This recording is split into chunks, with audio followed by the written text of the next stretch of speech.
Si tu es fan de vieux tableaux, va vite admirer le radeau de la Méduse au Louvre, car cette œuvre gigantesque et remarquable est appelée à disparaître progressivement et irrémédiablement. Pourquoi? Mais parce que son auteur, Géricault, a utilisé pour composer ses clairs-obscurs violents un mélange d'oxyde de plomb et de bitume. Pas le bitume qui recouvre nos routes, le bitume naturel dit de Judée, avec lequel le peintre a pu composer ces teintes brunâtres si caractéristiques. Or, ce bitume qui n'a jamais séché a imprégné toutes les couches du tableau, et celui-ci va noircir peu à peu sans que les spécialistes ne puissent rien y changer. Dégradation tragique, puisqu'elle va nous priver d'une œuvre unique et puissante, qui par sa force et son sujet a joué un rôle primordial dans l'histoire de la peinture. La Méduse était une frégate française qui fit un naufrage retentissant.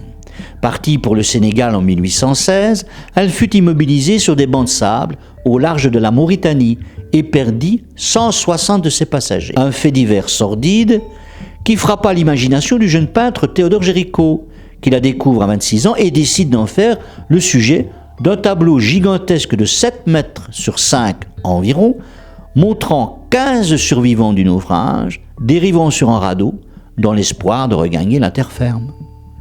On les voit apercevant au loin un navire au milieu d'une mer démontée. Moment tragique, ils seront sauvés. Présenté au public en août 1819, le tableau fait scandale. D'abord par son sujet, qui souligne l'incompétence du gouvernement des aristocrates revenus de l'émigration, mais aussi par sa façon de présenter ce sujet. D'abord, des cadavres montrés en très grand nombre, beaucoup de cadavres, ça ne se faisait pas. Enfin, surtout, il y a un scandale à cause du personnage du noir, qui fait signe au loin, soutenu par un blanc, inversion des codes sociaux de l'époque, parce un peu un blanc portant un noir. Malgré ces critiques, le tableau recevra la médaille d'or et sera acheté par le musée du Louvre. Hélas, peu de temps après la mort du peintre, mort à 32 ans, des complications d'une chute de cheval.